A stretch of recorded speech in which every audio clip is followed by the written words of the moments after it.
welcome to the Tabletop Games blog topic discussion. Home from home, a con visit with a difference.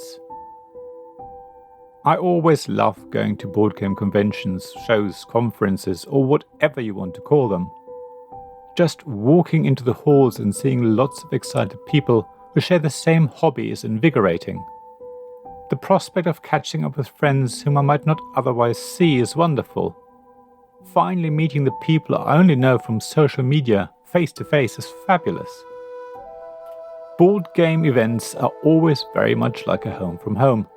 Yet my visit to Berlin Brettspielcon 2023 and the Spiel des Jahres Awards a few weeks ago took this to another level. First off, Berlin is my hometown. I was born there and spent all of my childhood and youth there. I saw the wall that everyone expected to always be there finally come down. I saw the masses of East Germans come over to West Berlin in their trabants or on foot. I saw them queuing up in front of banks and building societies with their passports to receive their welcome money. I saw how the long divided city grew together again, much quicker than the rest of Germany did. I was able to finally walk through the Brandenburg Gate. I saw Germany united again, at least on paper, even when the war still remained in many people's heads. So going back to Berlin is always filled with a lot of very mixed emotions. Pride, happiness, anger, frustration, hope, nostalgia, homesickness, excitement, and sadness. The prospect of spending a long weekend in my hometown and visiting a board game convention added even more emotions into the mix. I was really looking forward to playing games with fellow hobbyists, meeting people for the first time, and generally immersing myself in the world of board games. I knew it would be a lot of long days that would be very tiring. At the same time, I knew I would feel very invigorated by talking to like-minded people. The location of Berlin Brettspielcon 2023 was also very exciting. Gleisdreieck is very much steeped in the history of Berlin, giving the event a certain atmosphere that is hard to find or replicate. The station's name literally means railway triangle and marks the spot of a major train hub that opened in 1902. It is a set of viaducts where the train tracks are lifted above ground. During the war, the structure suffered heavy bombing and was totally destroyed during the Battle of Berlin that marked the end of World War II. After the building of the Berlin Wall in 1961, the lower platform became the terminus of the U2 Underground Line until service was finally discontinued in 1972. It wasn't until 1993 that the line restarted its service. Now it's a relatively busy intersection for several lines. I never really visited Gleisdreieck until the convention, so seeing the station in use and visiting the convention located right next to it, but of course on the ground and not up on the viaduct, was really wonderful. It feels a bit out of the way of everything, but in reality Potsdamer Platz, the location of major redevelopment popular with tourists, isn't too far away. To visit Berlin, I only had to pay for the flight, food and drink. I got a press pass for Berlin Brettspielcon and stayed at my parents' flat. Now, that's not the flat I grew up in. That one is in a building right next to the one I stayed in.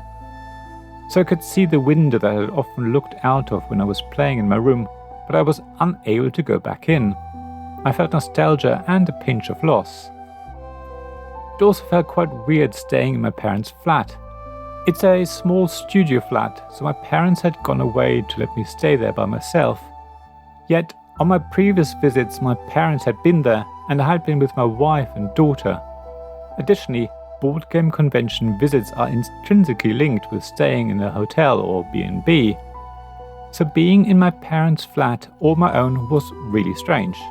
I was at home, but also very much not. I was visiting a board game event, but I wasn't in a hotel room. The advantage of staying in the flat was that I didn't have to pay for expensive breakfasts or other food and drink. I could pop to the shops and get what I wanted relatively cheaply. That's when the feelings of nostalgia and loss kicked in again. It's of course no surprise that the supermarkets and corner shops I knew in my childhood were no longer there. I knew the neighborhood like the back of my hand, but the little kiosk selling sweets, ice creams and sticker book stickers wasn't there anymore. The corner shop I sometimes had popped into was now some sort of office. It was all very different. At the same time, there was a lot that was familiar. The sound of house martins in the hot summer's air, hearing crickets chirping in the trees lining the streets, the noise of ambulances, fire engines or police going by with their sirens blaring, the odd plane or helicopter flying overhead, the general noise of the streets. Going on a bus or underground train, it all felt the same and took me back to my childhood and teenage years. I had forgotten that people smoked in the street. Seeing people with bottles of beer in their hands outside a restaurant happily chatting and generally being merry was great. People were even having a can of beer on the underground or S-Bahn on their way home from work. It didn't feel threatening or weird, it's just what people do in Berlin. Even seeing people begging on the underground, loudly telling everyone their story as they walked past, felt normal. It's the colourful palette that is Berlin. So in a way, not much has actually changed. In the end, I settled into it all and had a really wonderful time.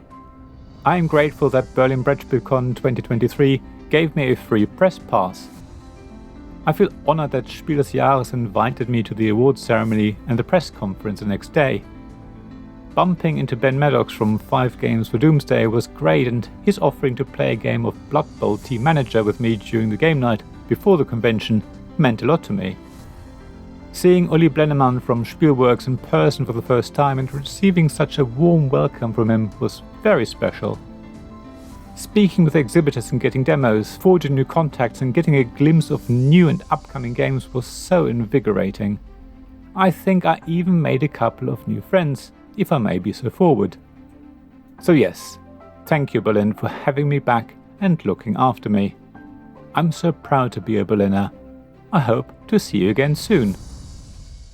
Thank you for listening to this Tabletop Games blog topic discussion podcast. Please check the description below for links mentioned in this episode, as well as to the written version of this article on the blog. If you enjoyed this episode, please subscribe, give us some stars or leave a review. Please also tell your friends about me, and if you want to offer financial support, check out my Patreon and Ko-fi pages, links to which you'll find in the blog at tabletopgamesblog.com.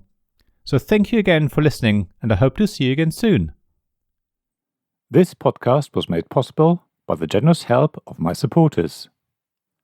Royal Patron Sean Newman, Magic Champion John Risley, Castle Guards David Miller and James Naylor, Dice Masters Alex Bardi, Paul Grogan and Robin Kay, and Shining Lights Jacob Davis, Gavin Jones, Sarah Reed and Richard Simpson.